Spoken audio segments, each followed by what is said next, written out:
दूरेण ह्यवरं कर्म बुद्धियोगात् धनंजय बुद्धो शरणमन्विच्छ कृपाणाः फलहेतवः. 49.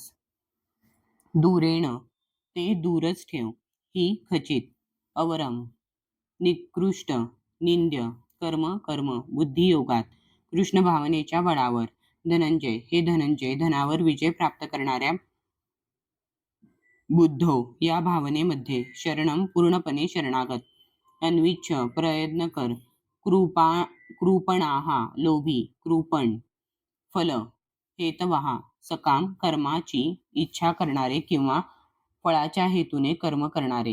हे धनंजया, भक्तिमय सेवेद्वारे सर्व निंद्य अशा कर्मांना दूर सार आणि या भावनेमध्येच भगवंतांना शरण जा.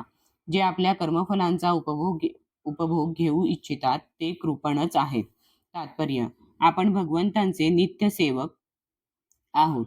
या आपल्या मूळ स्वरूपाला ज्याने वस्तुतः जाणले आहे तो कृष्ण भावना भावित कर्माव्यतिरिक्त इतर सर्व कर्मांचा त्याग करतो. पूर्वीच वर्णन केल्याप्रमाणे बुद्धियोग म्हणजे भगवंतांची दिव्य प्रेममयी सेवा होय. अशी भक्तिपूर्ण प्रेममयी सेवा म्हणजे आत्म्याचा कर्म करण्याचा योग्य मार्ग आहे. केवळ कृपण लोकच आपल्या कर्मफलाचा उपभोग घेण्याची इच्छा करतात, पण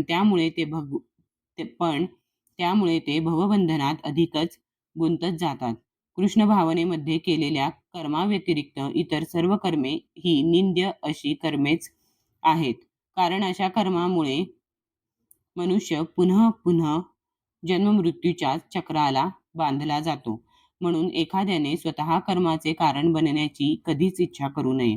सर्व काही कृष्ण भावनेमध्ये म्हणजेच श्रीकृष्णांच्या संतुष्टीसाठी केले पाहिजे.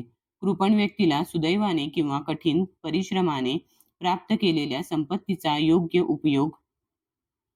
उपयोग कसा करावा याचे ज्ञान नसते. मनुष्याने आपली संपूर्ण शक्ती कृष्ण भावना भावित कर्म करण्यात खर्ची घातली पाहिजे आणि त्यामुळेच त्याला आपले जीवन यशस्वी करता येईल.